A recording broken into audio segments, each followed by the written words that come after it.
وہ جو کوفے کے مساکین کو، یتیموں کو آپ رزق پہنچا رہے تھے، اسے تو کہیں ذکر تک نہیں کیا، اور یہاں تک کہ آپ کی شہادت ہوئی، اور امام حسن مجتبیٰ کا وہ جملہ کہ جب میں اپنے بابا کو آخری رخصت کر رہا تھا تو میں نے دیکھا کہ میرے بابا کی پشت پر ایک نیل کا نشان تھا، تو مجھے معلوم ہوا کہ یہ وہ نیل کا نشان تھا کہ جو اس بوجھ کو اٹھانے کی وجہ سے پڑ گیا تھا، جو غریبوں اور مسکینوں کو کھانا پہنچانے کے لیے میرے بابا اٹھایا کرتے تھے۔ دنیا تلاش کرتی ہے، آج ہم نے دیکھا ساری دنیا میں مختلف افراد، چیریٹیز، ادارے، ٹرسٹ اپنے اپنے طور پر کوئی سستے بازار لگا رہا ہے، کوئی دسترخوان لگا رہا ہے، کوئی کھانا پہنچا رہا ہے، کوئی راشن کے بیگ پہنچا رہا ہے۔ بڑا اچھا کام ہے، نیک کام ہے، لیکن یا تو کوئی لوگوں سے، صاحبان ثروت سے مانگنے کے لیے بتاتا ہے کہ بھائی ہم یہ کام کرتے ہیں لہٰذا ہمیں پیسہ دو، یا کوئی تقسیم کرتے ہوئے لوگوں کو بتاتا ہے کہ فلاں جگہ پر ایک سٹال لگے گا، ایک مرکز ہوگا، وہاں پر چلے جاؤ اور وہاں جا کر خیرات والا یا دسترخوان یا وہ جو کھانا ہے تمہیں مل جائے گا۔ یعنی ہر دو طرح سے لینے والے بھی اعلان کر رہے ہیں، بانٹنے والے بھی اعلان کر رہے ہیں۔ بانٹنے والی جگہ کا اعلان کیا جا رہا ہے، تصویریں بن رہی ہیں، نشر و اشاعت ہو رہی ہے۔ شاید اگر حسن ظن رکھا جائے تو اس لیے ہو رہی ہے تاکہ اس کو دیکھ کے اور لوگ بھی یہ کام شروع کریں، لیکن قربان جائیں مولا کائنات کی زندگی کے ایک اس اصول کے کہ آپ لوگوں کو رزق بانٹتے بھی رہے اور کبھی دبے الفاظ میں اشارتاً کنایتاً ذکر بھی نہیں کیا کہ میں یہ کام کر رہا ہوں۔ کہاں سے لائیں گے دوسرا علی جیسا؟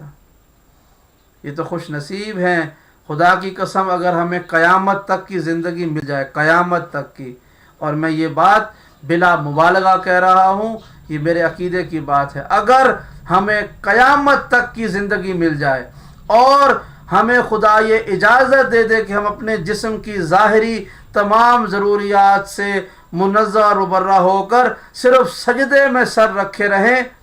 تو ہمارا سجدے میں سر رکھنا اس شکر کے لیے پروردگار کی بارگاہ میں کہ اس نے ہمیں علی جیسا امام دیا ہے اور ہمیں علی کی ولایت پہ قائم رکھا ہے، ہم اس کا بھی شکر ادا نہیں کر سکتے اگر قیامت کے دن تک بھی ہم اللہ کی بارگاہ میں سجدہ شکر ادا کرتے رہیں کہ اس نے ہمیں علی جیسا شخص، علی جیسا امام دیا ہے۔ یہ علی کی زندگی کا ایک چھوٹا سا مختصر سا ایک واقعہ کہ آپ کوفے کے شہر میں خیرات تقسیم کر رہے ہیں اور کوئی شخص جانتا نہیں کہ یہ کون ہے۔ اسی طرح کا ایک اور واقعہ آپ نے سنا ہوگا یقیناً کہ جب مدینے میں امام حسن مجتبیٰ کہ یہ کریم اہل بیت کے نام سے معروف تھے، امام حسن مجتبیٰ مدینے میں اپنے گھر میں یا اپنے گھر کے علاقے میں مسجد میں آپ ہر روز دسترخوان کا اہتمام کرتے تھے۔ جو افراد آپ کی خدمت میں مال و اسباب پیش کرتے، خمس کا یا دیگر اموال کہ آپ امام تھے، لوگ آپ کی خدمت میں اموال پیش کرتے تھے، تو امام کیا کرتے تھے؟ امام نے دسترخوان شروع کر دیا، دسترخوان حسن مجتبیٰ علیہ السلام۔ اور یہ ایسا دسترخوان صرف مدینے میں معروف نہیں تھا کہ دسترخوان وہ تھا کہ جو مدینے سے باہر ارد گرد کے علاقوں میں معروف ہو گیا تھا کہ اگر کسی کو کوئی جگہ نہ مل رہی ہو کھانے پینے اور رہنے کی تو مدینے چلا جائے، مصطفیٰ نبی کا بیٹا جو ہم شکل مصطفیٰ بھی ہے حسن مجتبیٰ، اس کا دسترخوان کھلا ہوگا، نہ وقت کی قید ہے، نہ زمانے کی قید ہے، نہ ذات پات کی اور مذہب کا کی کوئی قید ہے، کوئی سوال ہوتا ہے، جب چاہو وہاں چلے جاؤ، وہاں پہ آپ کو کھانا بھی مل جائے گا اور آپ کو رہنے کا انتظام بھی عزت کے طریقے سے مل جائے گا۔ ایک شخص آیا تو دیکھا گیا کہ وہ کھانا کھا رہا ہے، اب عام زبان میں جو میں بیان کروں کہ وہ خوب روٹی کا ایک ٹکڑا کھا رہا تھا اور ایک ٹکڑا اپنے ساتھ ایک تھیلے میں چھپا رہا تھا. ایک لقمہ کھاتا تھا اور ایک ٹکڑا چھپا لیتا تھا. تو دیکھنے والوں نے دیکھا، امام کے صحابیوں نے دیکھا کہ ایک شخص روٹی کھا بھی رہا ہے اور ساتھ میں تھیلے میں بھی ڈال رہا ہے. تو آ کر اس سے کہا کہ دیکھو یہاں پر کوئی سختی نہیں ہے، پابندی نہیں ہے، قید نہیں ہے، تم جتنا چاہو یہاں سے کھاؤ اور جتنا چاہے یہاں سے لے کے جاؤ. یہ کیا بات ہوئی کہ تم ایک کھا رہے ہو اور ایک چھپا لے جا رہے ہو؟ لے جاؤ جتنا لے جانا ہے، یا جس کے لیے لے کے جا رہے ہو اس کو یہاں پر لے کے آؤ، جتنا وہ چاہے کھا لے. تو اس شخص نے کہا کہ میں خود تو کھا رہا ہوں جتنا مجھے کھانا ہے. یہ میں نے ایک شخص کو دیکھا کہ جو مدینے کے ہی ایک باغ میں بیٹھا ہوا ہے اور اکیلا بیٹھا رہتا ہے. کبھی وہ قرآن پڑھتا ہے، کبھی وہ اللہ کی بات شروع کر دیتا ہے، کسی درخت کے پاس بیٹھا رہتا ہے. تو مجھے لگا کہ شاید اس کا کوئی گھر نہیں ہے، اس کے پاس کوئی کھانے پینے کا انتظام نہیں ہوگا.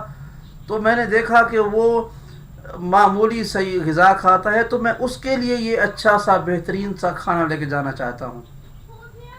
تو وہ جواب یہ دیا گیا کہ کہیں تم فلاں باغ میں بیٹھے ہوئے فلاں حلیے والے شخص کی بات تو نہیں کر رہے؟ اس نے کہا ہاں بالکل ایسا ہی ہے. تو اگر تمہیں پتہ ہے کہ فلاں باغ میں اس طرح کا ایک شخص بیٹھتا ہے تو تم اس کو یہاں کیوں نہیں لے کے آ جاتے، یا خود اس کو دسترخوان کیوں نہیں پہنچا دیتے جب تم جانتے ہو کہ ایک شخص یہاں پر رہتا ہے؟ تو جواب یہ دیا گیا کہ تمہیں پتہ ہے وہ کون ہے؟ اس شخص کا نام علی ابن ابی طالب ہے اور یہ دسترخوان اس کے فرزند حسن ابن علی کا لگایا ہوا ہے.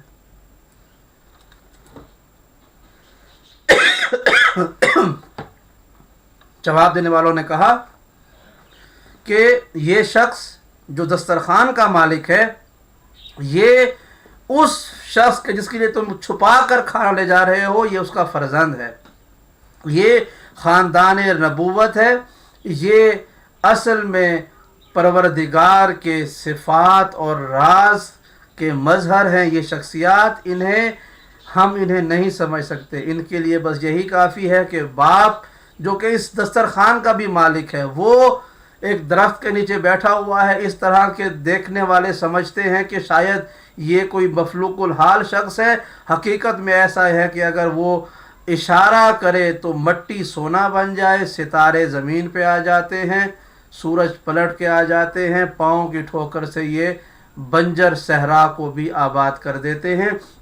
اس دسترخوان کے مالک ہیں. تو وہ شخص حیران ہوا کہ یہ کس طرح سے ممکن ہے کہ ایک باپ باغ میں درخت کے نیچے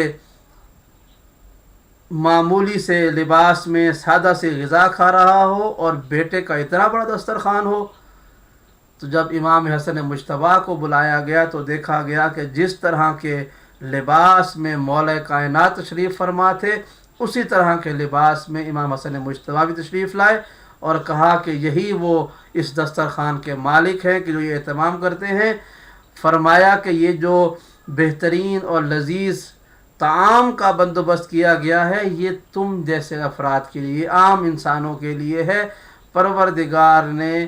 ہمیں دنیا کی لذتوں اور کھانوں سے بہت بلند خلق فرمایا ہے.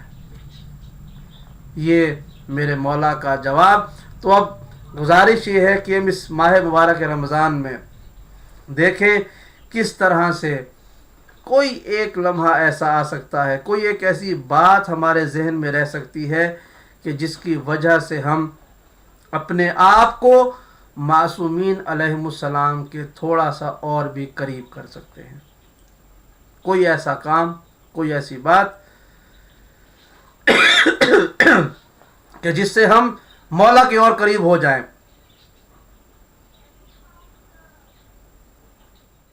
یہ ہمارے بھائی عدنان سیفی کربلائی صاحب نے سوال بھیجا ہے کہ سلام آغا کیا تشہد میں علی ولی اللہ پڑھ سکتے ہیں؟ عدنان سیفی کربلائی صاحب ہماری امت کا، ہماری قوم کا یہ المیہ ہے کہ ہم 1400 برس کے بعد بھی ابھی تک اس سوال پہ رکے ہوئے ہیں کہ ہم یہ تشہد میں مولا کا نام لیں یا نہ لیں۔ یہ بڑی حیرت کی بات ہے کہ ہمارے بزرگوں کو، قوم کے بزرگوں کو، کوئی میں دیکھتا ہوں بعض افراد کی تقاریر، تو ہمارے قوم کے بزرگ 50 سال کی، 60 سال کی عمر ہو چکی ہوتی ہے، اور وہ اس بات پر زور لگا رہے ہوتے ہیں کہ نماز ایسے پڑھنی ہے، اور ان کے مقابلے پہ اسی عمر کے افراد بڑی شد و مد سے زور لگا رہے ہوتے ہیں کہ نماز ایسے نہیں، ایسے پڑھنی ہے، اس کی درست ہے، اس کی غلط ہے، جو یہ پڑھتا ہے اس کی جائز ہے، جو نہیں پڑھتا اس کی باطل ہے۔ یعنی یہ اس قوم کی حالت بیان کر رہا ہوں کہ جس کے امیر نے کہا تھا کہ سلونی سلونی، جس کے امیر کے بارے میں رسول نے فرمایا تھا کہ انا مدینۃ العلم وعلی بابھا۔ تو ہم کتنی نالائق قوم ہیں کہ وہ جو علم کا دروازہ تھا، وہ جو علم کے شہر کا وارث تھا، جو خدا کے علم کا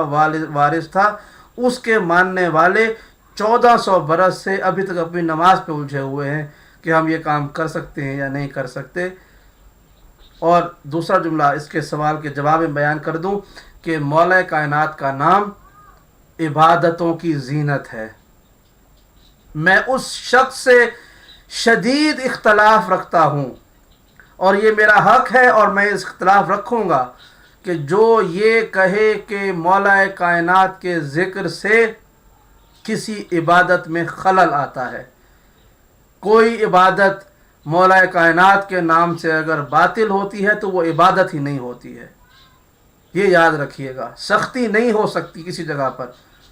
اس سے میرا اختلاف تھا، ہے اور رہے گا اگر کوئی شخص یہ بیان دیتا ہے۔ باقی اختلاف، احترام اپنی جگہ پر، کسی شخص کی علمی خدمات ہے، ہم احترام کریں گے، لیکن عقائد کے حوالے سے جہاں پر بات ہوگی، اور پھر خاص طور پر شریعت کے احکامات میں اگر کوئی سوال ہوگا، تو ایسے بہت سارے علماء موجود ہیں کہ جو ہمارے اس جو میں نے ابھی بیان دیا اس کی تائید وہ فرماتے ہیں اپنے اپنے نظریات فتاویٰ کے ذریعے۔ تو جو میرا جواب ہے وہ یقیناً آپ تک پہنچ گیا ہے کہ مولا کائنات کا نام عبادت کی زینت ہے، عبادتوں کو وہ خوبصورت کر دیتا ہے، اور خوبصورت عبادت اللہ کی بارگاہ میں قبول اور مقبول ہوتی ہے۔ بہت شکریہ آپ کا۔ خوشی ہے جوادی صاحب قبلہ ہمارے واجب الاحترام دوست ہیں، بھائی ہیں، ذاکر اہل بیت ہیں، ہم دعا گو ہیں آپ کے لیے، آپ کی سلامتی کے لیے، پروردگار آپ کو اپنی حفظ و امان میں رکھے۔ اچھا، یہ ہمارے دوست نے کہا ہے کہ آپ کی چینل پر ہندی میں لکھا آ رہا ہے۔ بھائی مجھے نہیں پتہ ہندی میں کیا لکھا آ رہا ہے، کسی نے کوئی کامنٹس کیے ہیں یا مجھے نہیں پتہ ہندی میں کیا لکھا آ رہا ہے۔ میں ہندی نہیں جانتا ہوں، لکھنا پڑھنا ہندی سے میں بالکل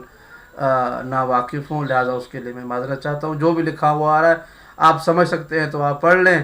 اچھا ہے تو سبحان اللہ کہہ دیں، اچھا نہیں ہے تو استغفر اللہ کہہ دیں، اور اس کے علاوہ میں کیا کہہ سکتا ہوں۔ مجھے ہندی میں لکھنا پڑھنا نہیں آتا ہے، میں اس کے لیے بہت معذرت چاہتا ہوں۔ بہرحال میں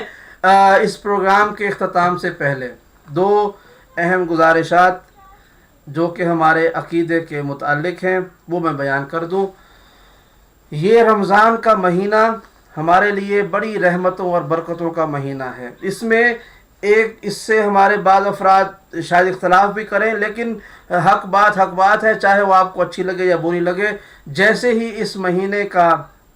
چاند نظر آتا ہے، اعلان ہوتا ہے کہ رمضان کا چاند نظر آ گیا، تو اس پہ یہ ہوتا ہے کہ مختلف افراد نے رمضان کا چاند دیکھتے ہی یہ میسیج بھیجنا شروع کر دیے کہ امام حسین کی یتیمی کا مہینہ شروع ہو گیا، جناب زینب سلام اللہ علیہ کی یتیمی کا مہینہ شروع ہو گیا، اور شیعہ لوگ جو ہے وہ مبارکباد دے رہے ہیں، یہاں تک کہ مبارکباد دینے والوں کو لعنت ملامت بھیجی گئی، رمضان مبارک، رمضان کریم کہنے والوں کو برا بھلا کہا گیا، اس لیے کہ کسی نے رمضان المبارک کا میسیج بھیج دیا۔ تو اس کے جواب میں یہ کہا گیا کہ اس مہینے میں تو جناب زینب کبریٰ سلام اللہ علیہ اور مولا کائنات کے دیگر بچے جو ہیں وہ یتیم ہوئے تھے، تو یہ کیسے شیعہ ہیں؟ بات سنیے، جو ہم سے زیادہ مولا کائنات کے قریب ہے نا، ہم ان کا قول بیان کر دیتے ہیں۔ چھٹے امام حضرت امام جعفر صادق علیہ الصلوۃ والسلام سے، اور یہی الفاظ روایت میں پانچویں امام سے بھی ہیں، لیکن بہرحال انہی معصوم خانوادے سے یہ الفاظ بہت معتبر ترین ذرائع کے ساتھ منسوب ہیں۔ فرماتے ہیں کہ شیعہ کون ہوتے ہیں؟ کہا کہ شیعہ وہ ہیں جو ہماری خوشی میں خوش ہوتے ہیں، ہمارے غم میں غمگین ہوتے ہیں۔ رمضان کے مہینے کی برکتیں اور رحمتیں ہمارے معصومین کے اقوال میں، ان کے فرامین میں جگہ جگہ ملتی ہیں، تو اس مہینے کی عظمت اور برکتوں سے ہم لوگ نظر انداز اس کو نہیں کر سکتے۔ 10 ماہ رمضان حضرت خدیجہ کبریٰ سلام اللہ علیہا کی وفات کا دن ہے، تو اس دن خوشی منانا حرام ہو جائے گا۔ ظاہر ہے کہ ام المعصومین کی وفات کا دن ہے، جناب خدیجہ کبریٰ کی رحلت کا دن ہے، تو وہ اس دن غم کرنا واجب ہے۔ لیکن اس کے 4 دن کے بعد وہ شخص دنیا میں آتا ہے، وہ ہستی دنیا میں آتی ہے کہ جس کے آنے کی وجہ سے وہ جو سورہ کوثر کا مصداق تھا جناب سیدہ کا وجود مبارک، اس کی تفسیر مکمل ہو جاتی ہے۔ روئے زمین پر رسول خدا محمد مصطفیٰ صلی اللہ علیہ وآلہ وسلم کا سب سے پہلا ہم شکل، مولا کائنات کا بڑا فرزند اور مسند امامت کا دوسرا چاند، فلک امامت کا وہ مالک آقا مولا کے جسے کریم اہل بیت کہا جاتا ہے، یعنی امام حسن مجتبی علیہ الصلوۃ والسلام، ان کی زمین پہ تشریف آوری کا دن ہے۔ تو اب آپ ایمان سے بتائیے گا کہ جب امام حسن مجتبی تشریف لائے ہوں گے، جناب سیدہ کے دل میں کس قدر خوشی اور مسرت کا اظہار ہوا ہوگا، مولا کرام کتنے خوش ہوئے ہوں گے، رسول خدا کی خوشی کا کیا اہتمام ہوگا۔ تو کیا بطور مومن اہل بیت ہم اس خوشی کو نظر انداز کر دیں؟ نہیں کر سکتے، واجب ہے، لازم نہیں، یہ نہیں کہ آپ کی پسند یا ناپسند، نہیں، واجب ہے کہ آپ امام حسن مجتبی کی ولادت باسعادت ظہور پر نور کے موقع پر اس دن پر آپ خوشی منائیں، گھر میں دسترخوان سجائیں، افطاری کا بڑا اہتمام کریں، لوگوں کو افطاریوں کی دعوت دیں، بچوں کو تحفے دیں، اچھے لباس پہنیں، تاکہ پتہ چلے کہ اس گھر میں کوئی خوشی ہوئی ہے۔ اور پھر اس کے بعد یہ خوشی ختم ہوتی ہے، 1-2 دن کے بعد آپ کیا دیکھتے ہیں، 19 رمضان آ جاتی ہے۔ 19 رمضان، 20 رمضان، 21 رمضان، یہ غم کے دن ہیں۔ اس دنوں میں، ان شبوں میں غم کرنا واجب ہے۔ اب وہ خوشی ختم ہو گئی امام حسن مجتبی کی جو منا رہے تھے، اب غم کی شب آ گئی ہے۔ یہ غم، خوشی، غم، یہ کیوں ہو رہا ہے ہمارے ساتھ؟ یہی تو اصل میں امتحان ہے کہ اصل میں امیر المومنین کے اس خانوادہ اہل بیت کے ماننے والے کون ہیں۔ یہ اصل میں امتحان ہے کہ آپ ایک لمحے میں غم زدہ ہوتے ہیں کہ اس خانوادے میں غم کا دن ہے، اگلے دن آپ خوش ہو جاتے ہیں کہ اس خانوادے میں خوشی کا دن ہے، پھر دوبارہ غم کرتے ہیں کہ اس میں غم آ گیا ہے۔ اور یہی تو قول ہے میرے مولا کا کہ ہمارے شیعوں کی نشانی یہ ہے کہ ہماری خوشیوں میں خوش ہوتے ہیں، ہمارے غموں میں غمگین ہوتے ہیں۔ تو اگر ہم یہ چاہتے ہیں کہ اپنی زندگیوں کو ایک کامیاب مومن کی زندگی کے طور پہ بسر کریں، تو ہمارے لیے لازم اور واجب ہے کہ ہم اس طرح سے اپنی خوشیوں اور غموں کو تقسیم کریں جس طرح سے خانوادہ اہل بیت کی خوشیاں اور غم تقسیم ہوئے ہیں،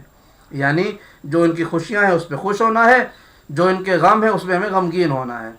اس کے علاوہ کوئی اور چارہ نہیں ہے۔